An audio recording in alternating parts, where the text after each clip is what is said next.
안녕하세요. 영어사탕입니다. 자, 오늘 영상에서는 사회문화 1단원, 사회문화 현상의 이해를 학습하는 시간을 가져보겠습니다. 자, 이 단원에서는 첫 번째로 사회문화 현상과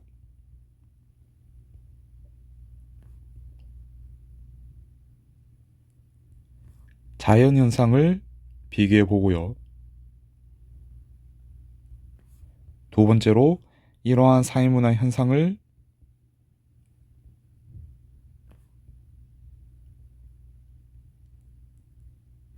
바라보는 관점에 대해서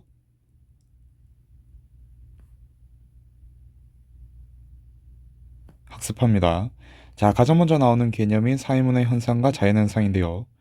자, 우리가 사회문화 현상이라고 한다면 인간에 의해서 인위적으로 만들어진 현상이라고 이야기를 합니다. 자, 이러한 사회문화 현상은 인간의 의지 또는 의도가 개입되었다라고 우리가 얘기를 합니다.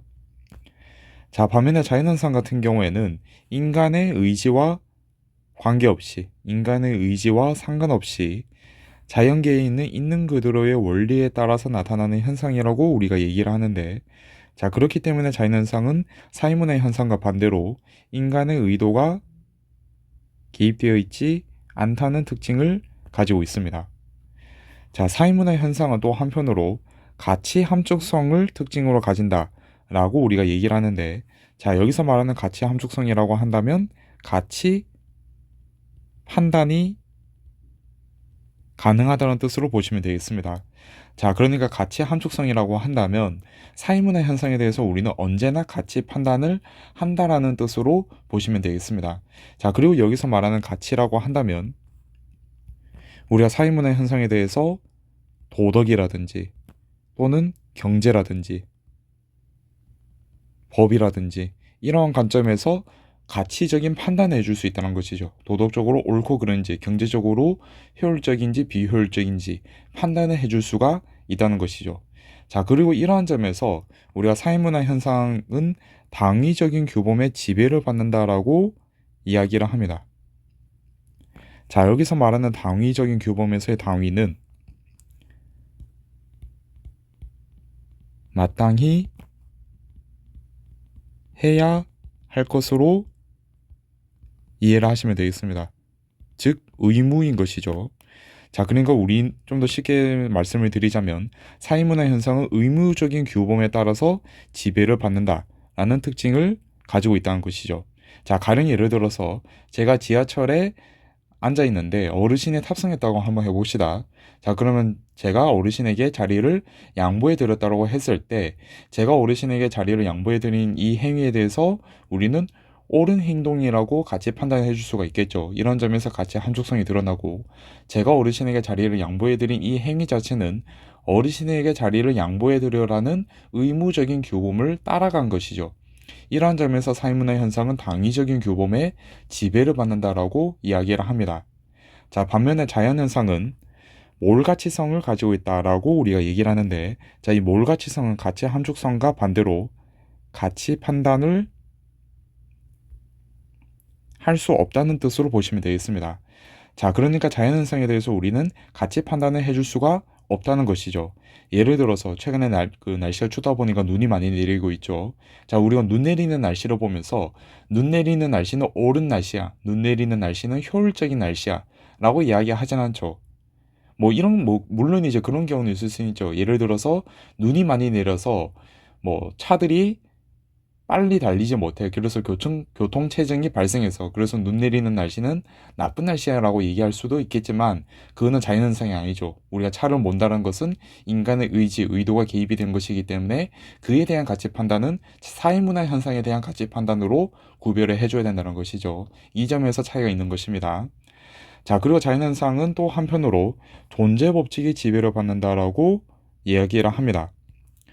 자, 자연현상 같은 경우에는 어떠한 의무에 따라서 이 자연현상이 나타나는 것이 아니라 자연계에 그 자체로 존재하는 법칙에 따라서 자연현상이 나타난다는 것이죠. 그런 점에서 자연계의 원리, 그 자체로 존재하는 존재 법칙에 따라서 나타나는 현상이라는 뜻으로 우리가 존재 법칙의 지배를 받는다라고 이야기를 합니다.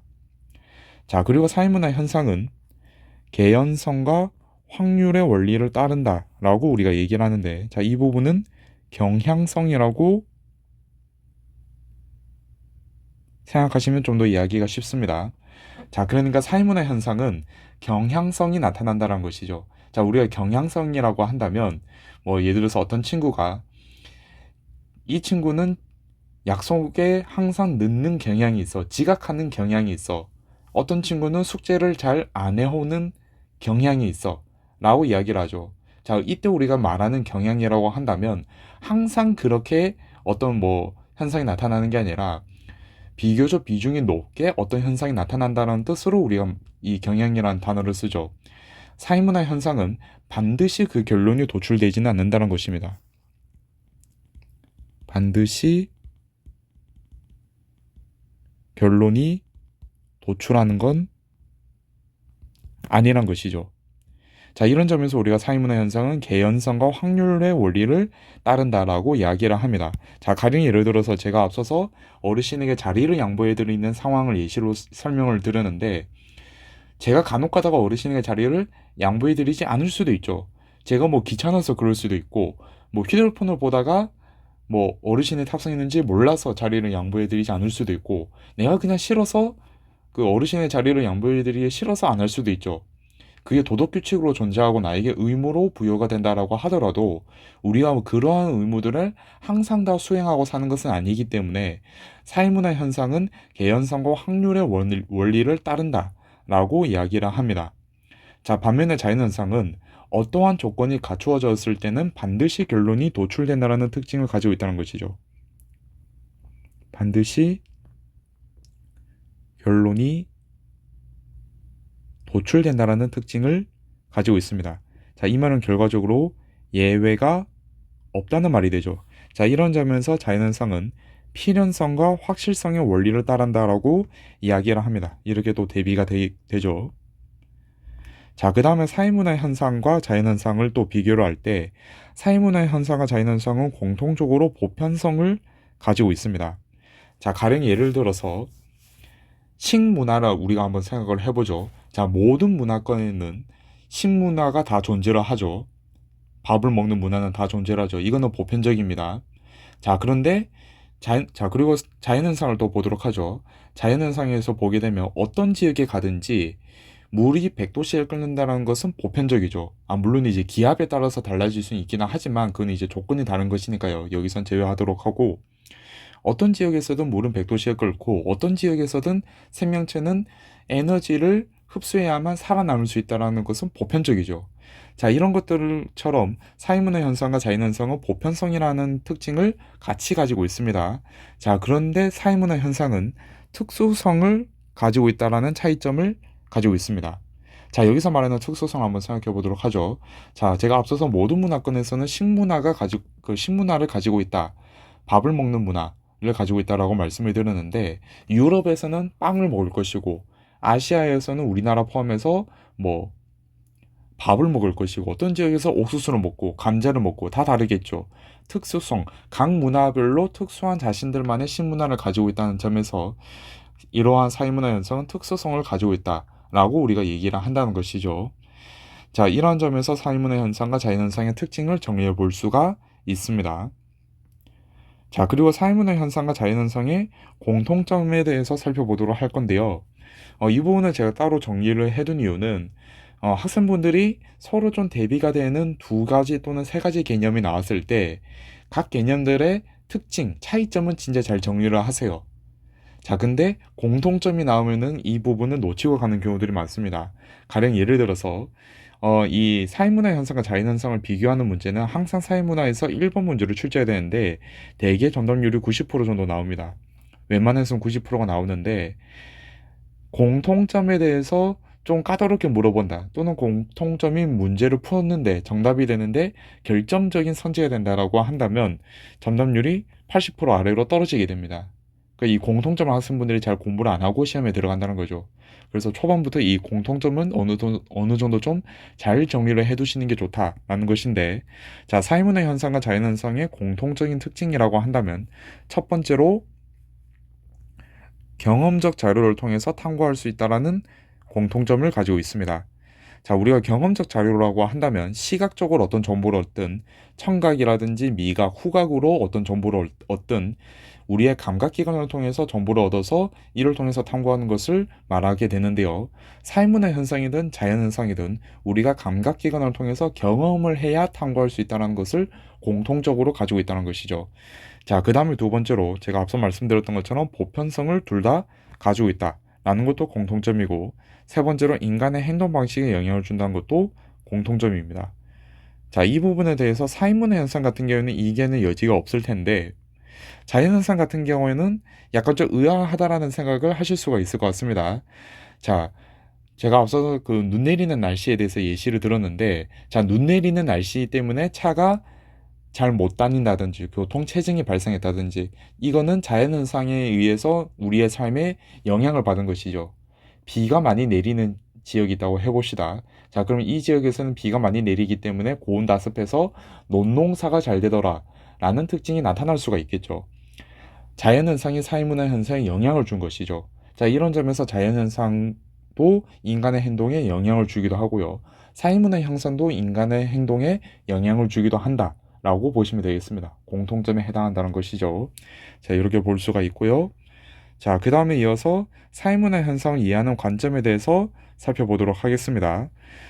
제가 다른 과목들에서는 뭐 영상을 뭐 한 단원에서 두 개 또는 뭐 많으면 네 개까지 편집을 해서 올려드리기도 했었는데, 뭐 사회문화 같은 경우는 1단원의 내용이 그렇게 많지는 않아서 하나의 영상으로 묶어서 올리도록 하겠습니다. 자, 우리가 사회문화 현상을 이해하는 관점은 크게 두 가지로 나눕니다. 첫 번째로 거시적 관점이 있고, 두 번째로 미시적 관점이 있습니다. 자, 그리고 이 거시적 관점은 기능론과 갈등론이라는 두 가지 관점으로 나뉘게 되고, 미시적 관점에 대해서 우리 교과서에서는 상징적 상호작용론이라는 하나의 관점에 대해서만 학습을 합니다. 자, 그래서 사회문화 현상을 이해하는 관점에 대해서 우리 교과서에서는 이렇게 세 가지 관점에 대해서 배우게 된다라는 것이고요. 자, 가장 먼저 나오는 개념이 거시적 관점인데요. 자, 우리가 거시적 관점이라고 한다면 사회 구조나 제도 등 개인의 행위를 초월한 사회 체계에 초점을 두는 관점을 우리가 거시적 관점이라고 이야기를 합니다. 자, 우리가 흔히 약간 그 관용 어구처럼 말하는 것 중 하나가 나무를 보지 말고 숲을 봐라 라고 이야기를 하기도 하죠. 자, 이때 숲을 보는 행위를 우리가 거시적 관점이라고 본다 라는 쪽으로 생각을 하시면 좋을 것 같습니다. 자, 가령 예를 들어서 사회가 있다고 한번 해봅시다. 이 사회 내에는 수많은 개인들이 있겠죠.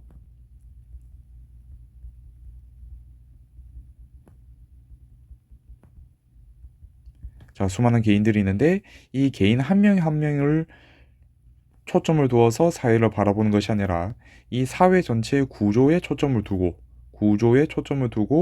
바라보는 것이 거시적 관점이란 것이죠. 자, 이런 점에서 거시적 관점은 사회 구성원의 개개인의 행위가 사회 구조적 특성으로부터 강한 영향을 받는다라는 특징을 가지고 있다는 것입니다. 사회로부터 개인이 영향을 받는다는 것이죠. 자, 이런 특징을 가지고 있고요. 자, 그럼 이 부분은 거시적 관점의 특징이기 때문에 기능론과 뒤에서 나오게 될 갈등론의 공통점이라고 보셔야 합니다. 공통점 놓치고 가는 경우 많습니다. 꼭 챙겨보실 필요가 있고요. 자, 가장 먼저 나오는 내용이 기능론인데요. 자, 기능론은 우리가 사회 유기체설을 전제로 한다라고 이야기를 합니다. 자, 이 사회 유기체설이라고 한다면 사회는 유기체처럼 다양한 부분들이 상호 의존적인 관계를 구성한다 라는 것을 말하는데요. 자, 가령 예를 들어서 우리가 신체를 보게 되면은 눈도 있어야 되고 손도 있어야 되고 발, 뭐 장기라든지 뇌, 뭐 이런 그 신체의 여러 가지 부분들이 서로 유기적으로 서로 간에 의지를 하면서 연결이 되어 있어야 우리가 신체로서의 기능을 제대로 할 수가 있겠죠. 물론 이제 일부 기능이 없더라도 충분히 뭐 사용할 수는 있긴 하지만 이러한 신체들이 각자의 기능을 최선을 다할 때 우리가 안정적인 생활을 할 수가 있겠죠. 자, 이런 점에서 사회 유기체설이라고 한다면 사회에 있는 각각의 기능들이 서로에게 의지를 하면서 유지되고 있어야 사회가 안정적으로 유지될 수 있다라고 보는 것이 바로 기능론의 관점이다. 이게 바로 사회 유기체설이다라는 것입니다. 자, 가령 예를 들어서 사회 내에 법조인들도 있을 것이고요. 의사들도 있겠죠. 그 다음에 청소하시는 분들도 계실 것이고, 그 다음에 뭐 교사들도 있을 것이고, 그 다음에 공장에서 일하는 분들도 계시겠죠. 이분들을 서로에게 의지하는 형태가 만들어져야만 사회가 안정적으로 유지될 수 있다라고 보는 것이 사회 유기체설 기능론의 관점이란 것이죠. 자, 구성 요소들은 서로 다른 기능을 담당하고 그 기능을 수행함으로써 서로 다른 기능을 담당하고 그 기능을 수행함으로써 사회의 안정과 질서를 유지할 수 있다는 것이죠. 자, 가령 예를 들어서 우리 사회에 의사가 없다고 한번 해봅시다. 자, 그럼 우리가 아플 때 병원에 갈 수가 없겠죠. 사회가 안정적으로 유지되기가 힘들 것입니다. 자, 만약에 공장에 일하는 분들이 계시지 않다라고 해보시죠. 자, 그러면 우리가 필요한 물건들을 우리가 직접 손으로 만들어야 될 것이고 어떤 물건들은 우리가 애초에 만들 수가 없겠죠. 만약에 휴대폰을 만드는 그 공장들이 다 없어진다. 그럼 지금 당장에 카톡도 못하고 생활이 불편해지겠죠. 일상적인 생활이 힘들어지겠죠. 이런 것처럼 서로의 기능을 적절하게 수행하고 의존하는 관계가 형성이 되어야만 사회가 안정적으로 유지될 수 있다고 본다는 것입니다. 기능론은. 자, 그리고 사회 구성원과 유대 관계를 중시한다. 이거는 뭐 상호 의존적인 관계와 연결되는 내용이다라고 보시면 되고요. 사회는 조화와 균형을 유지하는 것을 목적으로 한다. 라는 특징을 가지고 있는 것이 사회 유기체설의 특징입니다. 자, 그리고 이제 시험에서는 이 관점에 대해서 사회 유기체, 뭐 여기서 나오는 기능론이라든지 갈등론, 상징적 상호작용론이 뭐 갈등이라든지 사회 규범 및 제도라든지 교육 등 이런 것을 어떻게 바라보는지에 대해서 깊게 물어보기도 하는데요. 여기 나와 있는 갈등, 사회 규범 및 제도와 교육은 시험에서 주로 좀 많이 물어보는 것들을 중심으로 제가 정리를 해둔 것이라고 보시면 되겠습니다. 자, 우리가 기능론이 갈등을 바라본다라고 했을 때에는 기능론은 갈등을 일종의 병이라고 생각합니다. 질병이라고 생각을 합니다. 자, 그리고 우리가 앞서 봤던 것처럼 기능론은 사회는 조화와 균형을 좋아한다. 질서를 좋아한다. 라고 우리가 위에서 보았죠. 자, 근데 갈등이라고 한다면 이러한 질서, 조화, 균형과 서로 상반되는 가치라는 것이죠. 기능론을 볼 때 사회는 언제나 질서를 유지하고 안정적인 상태로 머무르고 있는 것이 당연한 것인데 갈등은 그와 대비된다는 것이죠. 자, 그러면 기능론의 갈등을 설명하기 위해서는 갈등은 그냥 잠시 좀 우리 몸을 스쳐가는 감기처럼 잠깐 있다가 지나가는 질병일 뿐이야 라고 생각을 한다는 것이죠. 기능론은. 자, 이러한 점에서 우리가 그 시험에서도 자주 나오는 표현이 기능론은 갈등을 사회의 병리적인 현상이라고 말합니다. 자, 이런 점에서 기능론은 일시적인 갈등이 발생하더라도 사회는 스스로 조화와 균형을 회복할 수 있을 것이라고 생각합니다. 사회가 서로의 기능을 적절히 수행하면서 의존한다면, 의존적인 관계를 유지할 수만 있다면 조화와 균형을 빠르게 회복할 수 있다라고 본다는 것이죠. 그게 사회에 존재하는 목적이기 때문에 이 회복할 수 있다고 본다는 것입니다. 자, 그 다음에 기능론은 사회 규범이라든지 제도는 기본적으로 사회 전체의 합의를 통해서 산출된 것이라고 생각을 합니다. 자, 이런 점에서 사회 규범 및 제도는 기능론이 사회를 바라보는 그 관점에 따라서 사회의 통합과 존속, 질서 유지에 기반이 된다, 기여라 한다라고 생각한다는 특징을 가지고 있습니다. 자, 그리고 교육 같은 경우에는 기능론은 교육이 사회 이동의 기회를 제공한다라고 되어 있는데요. 자, 여기서 말하는 이 사회 이동의 기회를 제공한다는 것은 자신에게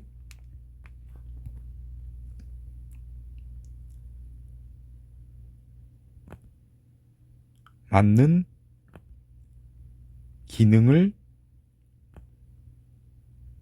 찾는 것을 말해주는 것이죠.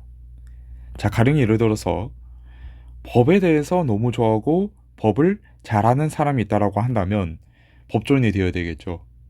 공장에서 뭐 기계를 만지면서 어떤 뭐 기계들 간의 서로의 메커니즘 이런 것들을 통해서 물건을 만들어내는 걸 좋아하는 학생이라고 한다면 공장에서 일하는 근로자가 될 수가 있겠죠. 또는 무언가를 가르치는 것을 좋아한다 라고 한다면 교사가 될 수도 있겠죠. 강사가 될 수도 있을 것이고요. 자, 이런 것처럼 교육은 사회 이동의 기회를 제공함으로써 나에게 맞는 기능이 무엇인지 탐구해가는 과정으로 기능론은 바라본다는 것이죠.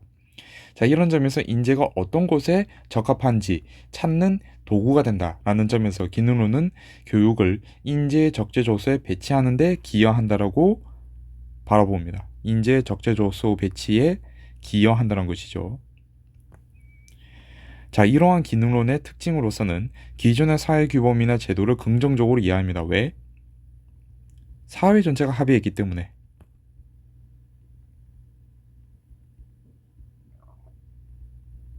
이를 긍정적으로 바라본다는 것이죠.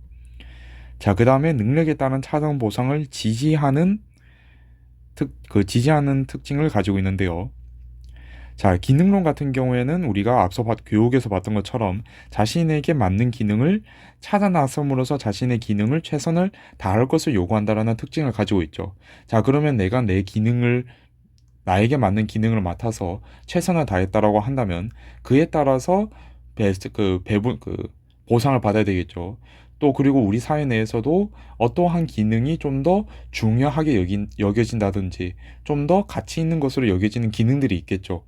이런 것에 대해서는 좀 더 많은 보상을 줘야 되겠죠. 우리 사회를 안정적으로 유지하는 데 기여를 하기 때문에.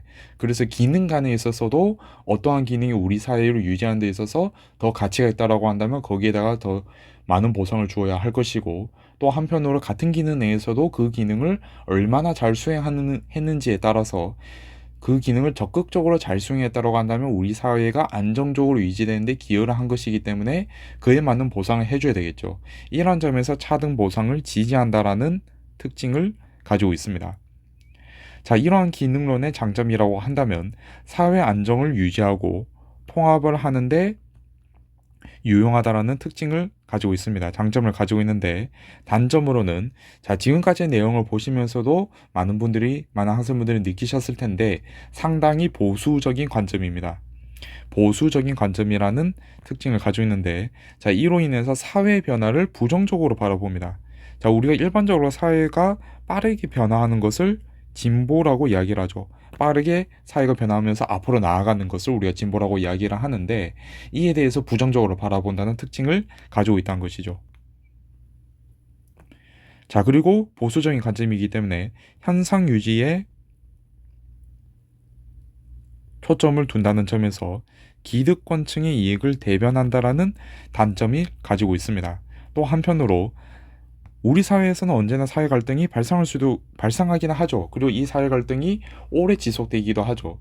가령 예를 들어서 이념 갈등 같은 경우 사회주의 진영과 자유주의 진영 간의 갈등이 아주 오랜 시간 동안 지속이 되었던 것처럼 냉전 시기에 지속되어서 유지되었던 것처럼 이러한 갈등이 언제나 오랫동안 유지될 수 있다는 점에서 갈등 자체를 일종의 병리적인 현상, 간단하게 잠시 스쳐 지나가는 일종의 일시적인 질병이라고 바라보는 기능론의 이러한 관점이 과연 언제나 합당하게 적용될 수 있는지에 대해서 우리가 의문을 제기할 수가 있다는 것이죠.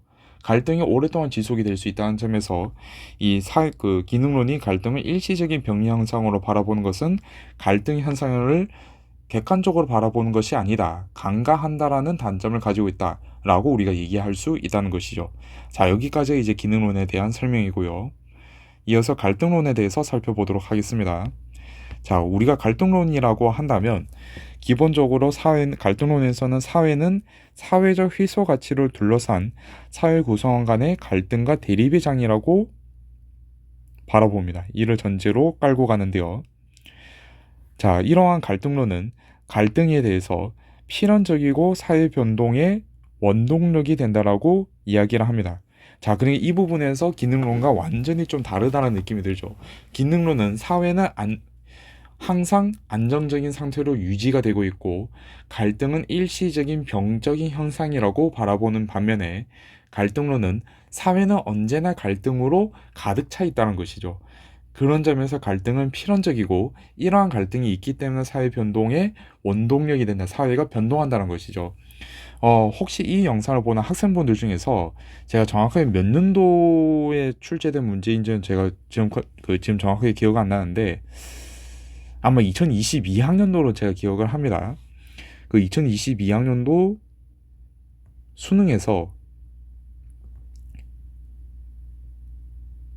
해겔의 변증법이 그 지문으로 출제가 되었었거든요. 국어입니다, 국어.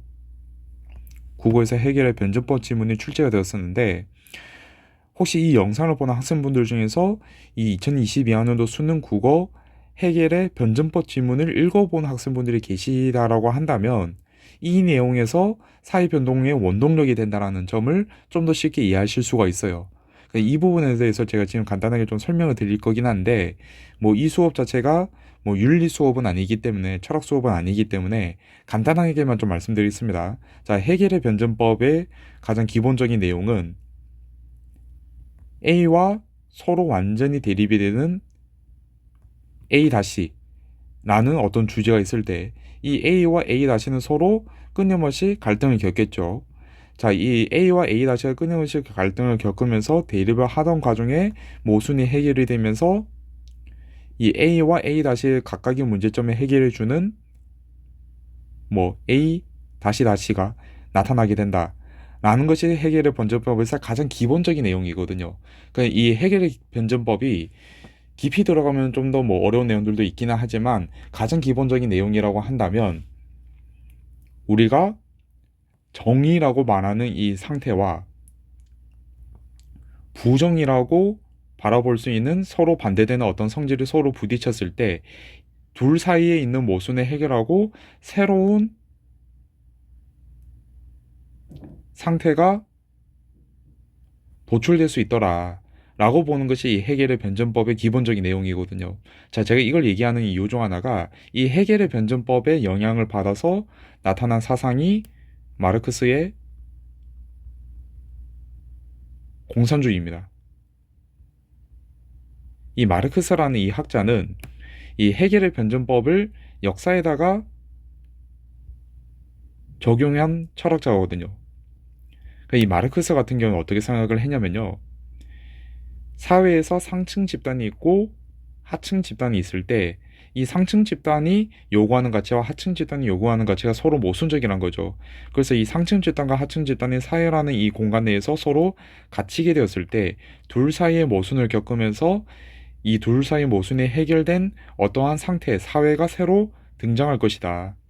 여기서 A와 서로 반대되는 A-가 충돌해서 A-라는 새로운 상태가 출현했던 것처럼 상층 집단과 하층 집단 간의 모순이 해결되면서 새로운 사회가 나타날 것이다 라고 보는데 이 사회를 공산주의라고 명명을 한 것이 마르크스의 사상이거든요.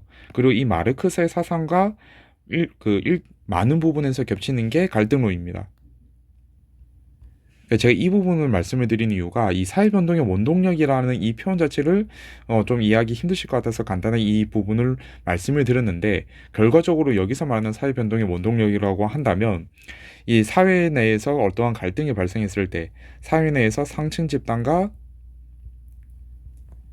하층 집단이 서로 갈등을 겪고 있을 때 둘 사이의 갈등이 해결이 되면서 사회가 변동할 것이라고 보는 것이 갈등론의 입장이란 것이죠.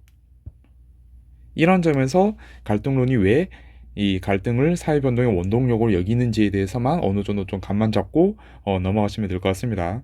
뭐 실제 사회문화에서는 이 부분에 대해서 깊게 이 이론 자체를 물어보진 않고 사회변동의 원동력이라는 이 단어 자체를 잘 알고 있는지 이게 갈등론에 해당하는 입장인지에 대해서만 물어보기 때문에 이 부분이 약간 좀 어렵다라고 느끼시더라도 그렇게 큰 문제까지는 없다라고 보시면 되겠습니다. 자, 그리고 갈등론은 사회규범 및 제도에 대해서 부정적으로 바라보는데요. 자, 우리가 앞서서 이 사회규범 및 제도를 기능론에서는 사회 전체가 합의한 것이라고 바라본다라고 살펴보았었죠. 자, 근데 이 갈등론은 이러한 사회규범 및 제도가 기존의 기득권을 보호하는 역할로 전락이 되어 있다라고 이야기를 합니다. 그리고 이러한 기득권들이 자신들의 이익을 보호하고 이 이익을 자신의 자식에게도 물려주기 위해. 자, 이 말은 우리가 계급을 재생산하기 위해라는 표현으로 바꿔서 이야기를 하고, 실제 시험에서는 계급을 재생산하기 위해라는 표현으로 나옵니다. 뭐 이익을 자식에게 물려주기 위해라는 표현보다는 계급을 재생산하기 위해. 근데 이 계급을 재생산한다라는 말이 이익을, 자신들이 가지고 있는 이 이익을 자신들의 자식들, 자손들에게 물려주기 위해 라는 뜻으로 보시면 되어 있습니다. 만들어낸 수단으로 보는 것이 갈등론의 입장입니다. 자, 그러니까 갈등론이 바라보는 사회규범 및 제도는 지배계급이 자신들의 이익을 지키고 이 이익을 대대손손 물려주기 위해 만들어낸 수단으로 바라본다는 것이죠. 자, 그리고 갈등론은 국가에 대해서도 마찬가지로 똑같이 생각합니다. 실제로 아마 생활과 윤리랑 윤리학 사상을 공부하는 학생분들은 이제 이 부분도 나중에 그 사회사상 파트에서 학습을 하실 텐데, 갈등론을 비롯해서 마르크스 쪽에서는 국가 또한 수단이라고 보거든요. 이 지배계급이 자신들의 이익을 보호하게 만들어낸 수단이라고 보는데, 그 부분에서 일맥상통하는 부분이 좀 있습니다. 자, 이렇게 보시면 되고, 이 갈등론 같은 경우에는 교육에 대해서는 지배 집단이 자신들의 그 가치들을 교육 또는 사회화를 통해서 자신들이 가지고 있는 가치를 전수해주는 수단으로 여긴다라고 바라봅니다. 이를 통해서 사회적 불평등의 가치, 이 구조를 재생산한다라는 문제점을 가지고 있는 것이 교육이라고 갈등론은 생각을 합니다. 자, 그렇기 때문에 내가 이 지배 집단에 태어나는지 또는 피지배 집단에 태어나는지에 따라서 사회적 성취가 달라지게 된다는 것이죠. 지배 집단 아래에서 태어났다라고 한다면 나는 부모들이 가지고 있는 그 이익을 물려받을 것이에요.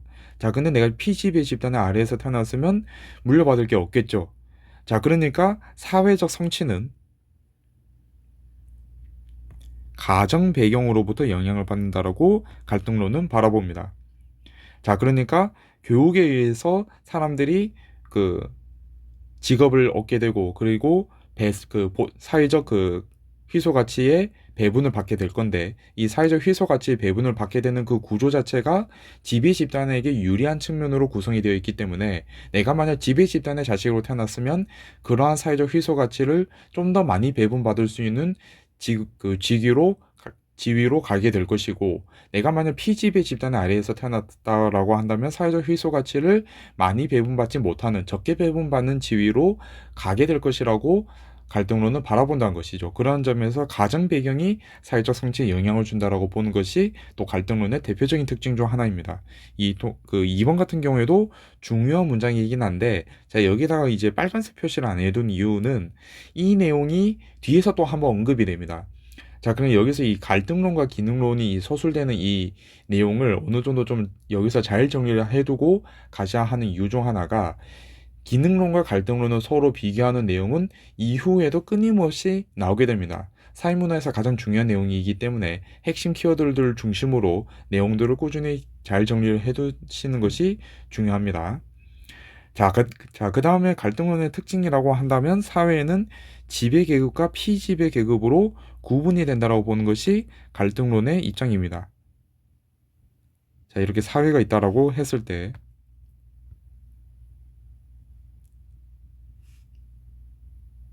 이 사회는 지배 집단과 피지배 집단으로 구분이 된다는 것이죠. 자, 지금 계급이 몇 개가 있나요? 지배 계급 하나랑 피지배 계급 하나밖에 없죠.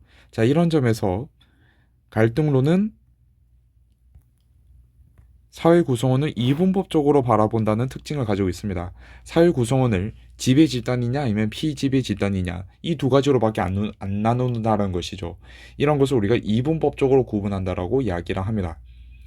자, 그 다음에 또 다른 특징으로 사회 질서나 안정은 자, 그럼 이 사회 질서나 안정은 결과적으로는 사회 규범 및 제도가 잘 작동했기 때문에 사회 질서나 안정이 이루어질 수 있겠죠. 자, 이 사회 질서 및 안정이 이루어진다는 것은 지배 집단이 만들어낸 사회 규범 및 제도가 잘 작동했기 때문에 나타나게 되는 것인데, 그렇기 때문에 사회 질서나 안정은 지배 계급의 강요나 억압에 의해서 나타난다라는 특징을 가지고 있습니다. 갈등론이 바라볼 때, 자, 그러니까 이 사회 질서나 안정은 지배 계급이 만들어낸 사회 규범 및 제도가 잘 작동했기 때문에 나타나는 것이고, 그러한 의미에서 사회 질서나 안정은 지배 계급이 사회 규범 및 제도를 통해서 피지배 계급을 강요하고 억압했기 때문에 나타나는 것이라고 갈등론은 바라본다는 것이죠. 자, 그 다음에 지배 계급과 피지배 계급은 이익이 서로 양립할 수 없다라고 바라본다는 특징을 가지고 있습니다. 갈등이 만연하게 나타난다라고 본다는 것이죠. 자, 그 다음에 갈등론의 장점이라고 한다면 지배와 피지배 간 갈등, 관계 및 갈등의 측면을 이해하는 데에는 도움이 됩니다. 갈등을 이해하는 데는 도움이 된다는 것이죠. 자, 그런데 우리 사회 내에서는 모든 사람들이 지배 계급이냐 피지배 계급이냐로 나누어지는 것이 아니죠. 우리 사회 내에서도 뭐 중산층이라든지 또는 뭐 교수 같은 경우에는 지배 계급까지는 아닌데 그래도 지배 계급에다가 뭔가 비판을 가하고 하는 뭐 언론인들도 있을 것이고 교수들도 있을 것이고 지식인들이 있을 것이고 다양한 계층들이 존재한다는 것이죠. 근데 갈등론은 우리 사회를 지배계급과 피지배계급이라는 두 개의 계급으로만 이분법적으로 설명한다는 점에서 복잡한 사회구조를 지배와 피지배 관계, 이분법적으로 단순화한다라는 치명적인 단점을 가지고 있다라고 보시면 되겠습니다. 자, 그 다음에 단점이라고 한다면 또 다른 단점으로 사회 내 협동과 합의 및 조화를 설명하기가 어렵다라는 문제점을 가지고 있습니다. 우리 사회 내에서는 언제나 갈등이 만연하게 나타나는 것이 아니죠. 때에 따라서는 서로 다른 계급에 있는 사람이라고 하더라도 협력을 해서 어떤 문제를 해결해 나가기도 합니다. 자, 이러한 협력과 협동, 이 가치 자체를 갈등론은 간과한다라는 문제점을 가지고 있다는 것이죠. 자, 그 다음에 마지막으로 갈등론은 사회 질서와 안정의 중요성을 경시한다라는 단점도 가지고 있습니다. 협동과 합의 및 조화처럼 우리 사회 내에서는 언제나 갈등이 만연한 것이 아니라 때에 따라서는 사회 질서와 안정이 유지되는 상황이 오히려 더 길 수도 있다는 거죠. 안정적인 번영이라든지 안정적인 질서 유지가 꾸준히 나타날 수가 있는데 갈등론은 언제나 사회가 갈등으로 가득 차 있다라고 바라보기 때문에 이러한 질서와 안정을 경시할 수 있다라는 단점을 가지고 있다는 것이죠. 자, 이렇게 갈등론을 또 정리해 볼 수 있겠습니다.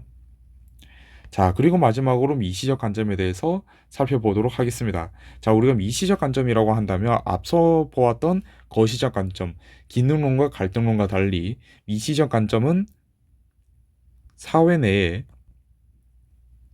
수많은 개인들이 있을 때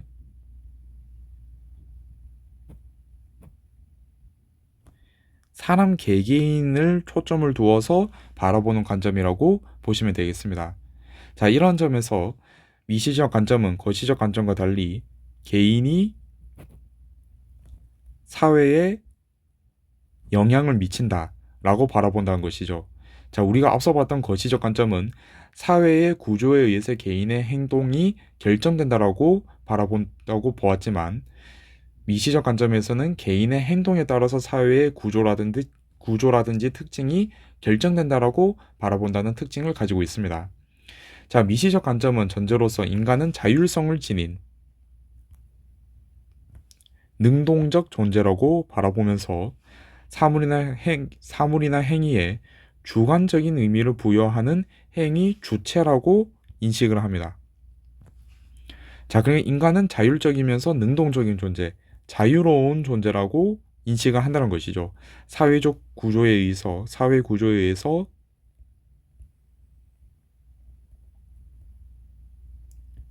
구속되는 존재는 아니란 것이죠. 미시적 관점에서 볼 때. 자, 그런 점에서 사물이라든지 행위 또는 사회문화적 현상에 대해서 각자가 의미를 부여한다. 주관적 의미를 부과한다는 것인데, 자, 여기서 말하는 주관적 의미, 우리가 이제 주관이라는 표현을 객관이랑 서로 반대된다라고 이야기를 하죠. 이 주관적이라는 뜻 자체가 개인이 독자적으로 의미를 부여한다는 뜻으로 이해하시면 되겠습니다. 자, 그냥 모든 개인들은 능동적인 주체이들이기 때문에 사회문화 현상에 대해서 개인들이 각자가 독자적으로 어떤 의미를 부여할 수 있다라고 보는 것이 미시적 관점, 상징적 상호작용론의 관점이란 것이죠. 자, 이런 관점에서 미시적 관점은 상징적 상호작용론은 사회규범은 개인 간 상호 합의에 따라서 정의된다라고 보는데,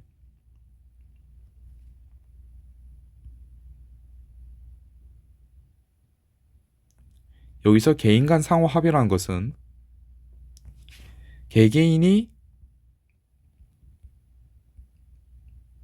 사회규범에 대해서 개인별로 사회규범에 대해서 정의를 내리고, 그리고 개인 간 교류를 통해서 상호 합의를 내린다는 것이죠. 이를 통해서 사회규범이 형성이 된다는 것입니다. 자, 가령 예를 들어서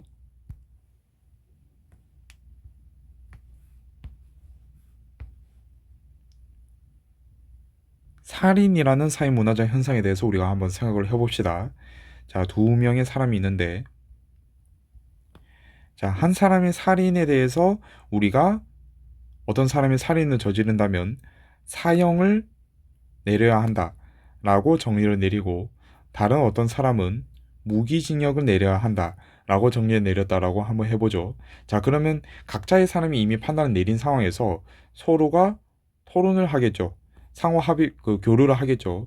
자, 토론을 하고 교류를 하면서 살인죄를 저지른 사람에 대해서 어떻게 처벌할 것인지 규범을 도출해낼 수가 있겠죠.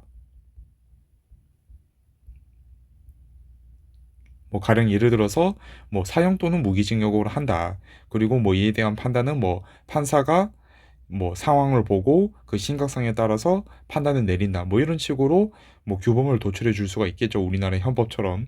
자, 이런 것처럼 개개인들이 서로 그 사회 규범 어떤 사회문화적 현상에 대해서 정의를 먼저 내린 다음에 개개인이 서로 교류를 하면서 사회적 합의를 도출해내는 상호 합의를 도출해내는 것을 미시적 관점의 특징이라고 우리는 보고 있다는 것입니다. 자, 그리고 두 번째로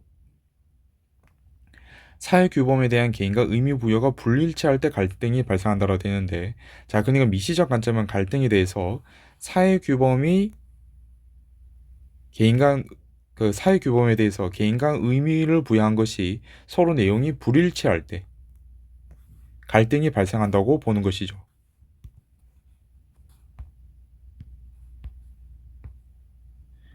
자, 다시 한 번 더 정리를 해보면 미시적 관점은 갈등이란 것에 대해서 어떤 사회규범 또는 사회문화적 현상에 대해서 개인들이 의미를 부여를 했는데, 이 의미를 부여한 것이 서로 불일치할 때, 일치하지 않을 때 갈등이 발생한다. 이것이 바로 갈등이라고 보는 것이 미시적 관점의 상징적 상호작용론의 관점이란 것이죠. 자, 그런 면에서 사회문화 현상의 의미는 상황과 개인에 따라서 얼마든지 그 의미가 달라진다. 개인들이 각자가 따로 독자적으로 의미를 부여하기 때문에 의미가 서로 다르다는 것이죠. 자, 이런 상징적 상호작용론의 특징이라고 한다면 일상생활에서 개인 간 상호작용이나 개개인의 주관적 세계가 중시된다라는 특징을 가지고 있습니다. 자, 개개인의 주관적 세계, 개개인들이 사회문화적 현상에 대해서 내린 주관적 정의, 의미를 중시한다는 것이죠. 자, 그리고 개인들은 자율성을 가지고 사회문화 현상에 대해서 의미를 부여하며 구성해 나가는 주체로서 활동을 합니다.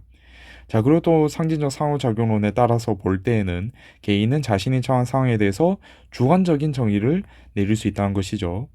자, 그리고 마지막으로 개인은 상징을 활용해 다른 사람들과 상호작용을 한다 라는 특징을 가지고 있습니다. 사실 이 상호작용이라는 표현 때문에 많은 학생분들이 실제 시험장에 들어갔을 때 기능론과 상징적 상호작용론을 서로 헷갈려하는 경우들이 종종 나타나거든요. 우리가 기능론에서 볼 때는 기능론에서는 상호 의존이라는 표현을 쓰고, 그 다음에 상징적 상호작용론에서는 상호 작용이라는 표현을 쓰는데, 자, 이 표현도 서로 구별해 두실 필요가 있습니다. 자, 그러니까 우리가 상호 의존이라고 한다면, 예를 들어서 A와 B가 서로 의존한다고 했을 때 이 둘 중 하나가 없으면 안 되는 거예요. 의존이라고 한다면 우리가 반드시 서로 다른 하나가 반드시 존재해 줘야 되는 거예요. 그래야 의존을 할 수가 있겠죠. 자, 그러니까 기능론에서는 서로 다른 두 개의 기능, A 기능과 B 기능이 서로 의존을 하고 있는데 A 기능이 없어진다든지 또는 B 기능이 없어지게 되면은 사이가 불안정해진다고 보는 거예요. 이걸 우리가 상호 의존이라고 얘기를 하는 건데, 상징적 상호작용론은 A와 B가 상호작용을 한다라고 했을 때 둘 중 하나가 없어도 괜찮아요. 왜냐하면 이미 A와 B가 각자가 주관적인 정의를 이미 부여한 상태이잖아요. 여기서 상호작용을 하는 것은 사회 규범을 도출해낸다든지 합의를 이끌어내는 과정일 뿐이지, 이미 A와 B는 어떠한 사회문화 현상에 대해서 각자가 따로 주관적인 정의를 내린 상태예요. A와 B가 상호작용을 하는 이유는 그에 대한 합의로 도출해내기 위한 작용일 뿐이란 거죠. 그 A와 B 둘 중 하나가 없더라도 사회가 혼란스러워진다든지 붕괴된다든지 그러지 않는다는 거예요. 애초에 상징적 상호작용론은 개인에 의해서 사회가 구성이 된다라고 보기 때문에 뭐 사회가 붕괴된다든지 그런 것 자체로 고려하지 않아도 되긴 하겠죠.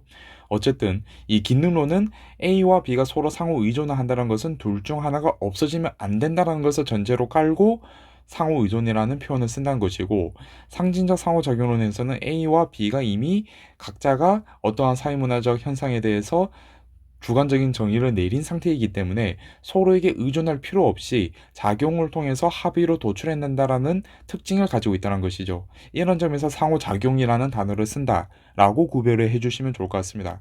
그러니까 이제 시험에서 의존인지 작용인지 이 단어는 서로 잘 구별을 해주셔야 한다는 것이죠.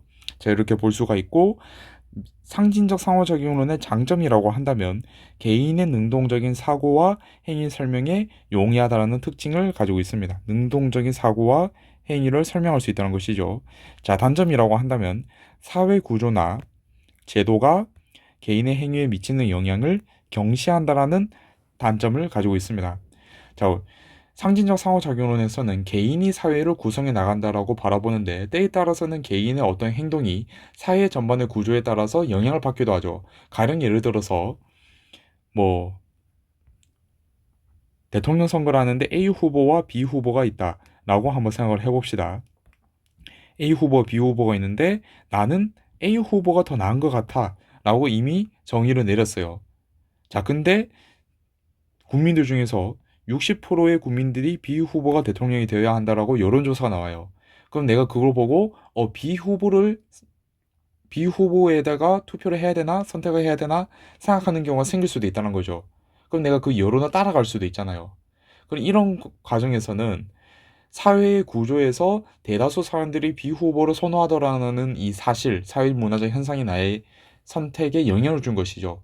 그러니까 이런 상황이 언제든지 발생할 수 있다는 점에서 분명히 사회 구조에 의해서 개인의 행위가 결정되는 경우가 나타남에도 불구하고 상징적 상호작용론은 언제나 개인이 사회를 구성해 나간다라고 보는 점에서 한계점을 가지고 있다는 것이죠. 이런 점에서 사회 구조나 제도가 개인의 행위에 미치는 영향을 경시한다라는 단점을 가지고 있다는 것입니다. 자, 그러면 여기서 또 반대로 또 한번 생각을 해보도록 하죠. 자, 상징적 상호작용론은 우리가 미시적 관점에 해당한다고 봤습니다. 자, 그럼 거시적 관점에 해당하는 단점은 또 무엇이 있을까요? 여기서 이제 반대로 또 추론해 볼 수가 있겠죠. 거시적 관점은 개인이 사회 구조나 제도를 구성해 감을 구성하는 것을 경시한다라는 단점이 있고, 이걸 좀 더 우리가 직관적으로 말을 해보면 개인의 능동성과 자율성을 경시한다라는 단점을 가지고 있다라고 얘기할 수가 있겠죠. 자, 그러니까 미시적 관점, 상징적 상호작용론은 미시적 관점인데 사회구조나 제도가 개인의 행위에 미치는 영향을 경시한다라고 한다면, 거시적 관점은 반대로 개인의 행위가 사회구조나 제도에 미치는 영향을 경시한다라고 우리가 단점으로서 제시할 수가 있겠죠. 그리고 이 말은 거시적 관점은 개인의 능동성이라든지 자율성을 경시한다는 말도 됩니다. 거시적 관점의 단점이 된다는 것이죠. 자, 그럼 여기서 또 한번 생각을 해봅시다. 자, 개인의 사회구조나 제도에 영향을 미치는 것을 경시한다든지 개인의 능동성과 자율성을 경시한다라는 이러한 단점은 기능론에 해당하는 단점인가요? 갈등론에 해당하는 단점인가요? 둘 다 해당하는 단점입니다.